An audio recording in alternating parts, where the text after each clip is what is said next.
Welcome to the Highlights from Ukraine podcast, your daily audio summary of the latest news reported in the Ukrainian media. If you like what we do and want to tip us, you can now do so directly to our PayPal. Check out the description for this episode for more information. And of course, as usual, you can subscribe to our Patreon, where in gratitude for your help, we will give you access to a series of exclusive episodes on wartime life in Ukraine. My name is Artem, and here is the news.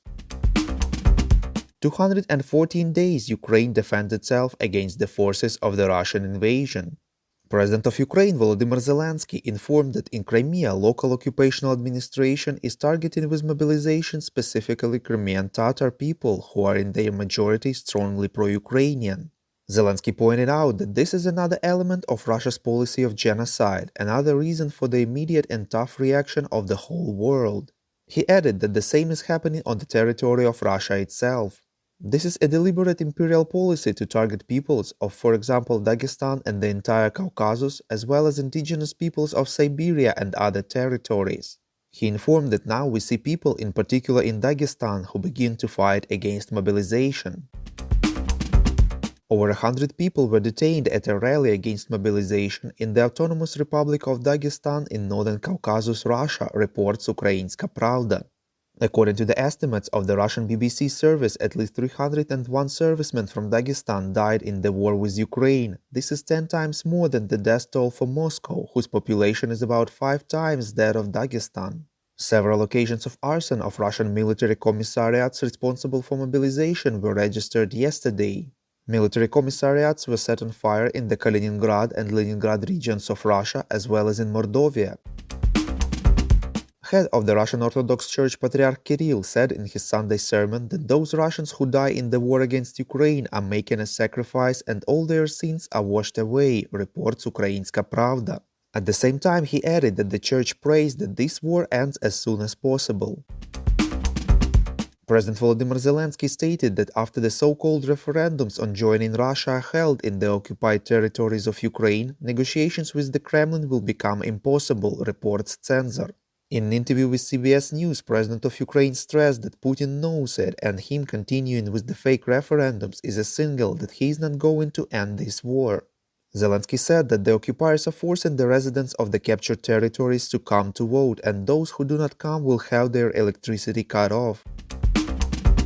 The General Staff of Ukraine informs that Russian forces continue to focus their efforts on attempts to fully occupy the Donetsk region, reports Union. The Russian authorities also continue an active mobilization campaign in the occupied areas of Ukraine to replenish losses.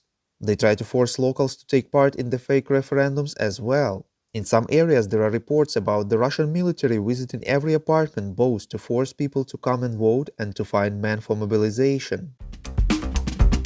The president informed that Ukraine received the first NASAMS air defense system from the United States, reports Radio Liberty. He thanked the US but said that this is not even close to enough to cover civilian infrastructure, schools, hospitals, universities, and homes of Ukrainians. The battery of the NASAMS-2 anti-aircraft missile complex includes 12 launchers, 8 radars, 1 fire control center, 1 car with camera, and 1 tactical control car. U.S. Secretary of State Antony Blinken said that Biden administration has a plan for how to act in the event of the use of nuclear weapons by Russia, reports Ukrinform. Blinken declined to share specifics but noted that the U.S. has been very clear with the Russians publicly and privately to stop talking about nuclear weapons. According to him, it is not known whether anyone in the Kremlin will say no to Russian President Vladimir Putin if he decides to launch a nuclear strike. Deputy Prime Minister and Minister for Integration of the Occupied Territories Irina Vereshchuk said that Russia has about 2,500 Ukrainians in captivity, reports BBC News Ukraine. She stressed that among captives are many civilians who cannot be exchanged for Russian military but need to be released. Mariana Mamonova, a combat medic defender of Azovstal in Mariupol, gave birth to a daughter, reports Zahidnet. Mamonova was among 215 Ukrainian military and foreign volunteers who were freed last week from Russian captivity.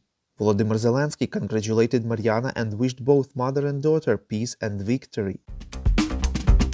We call on you to demand from governments of your countries to impose the toughest sanctions possible on Russia and its citizens to stop their invasion of Ukraine.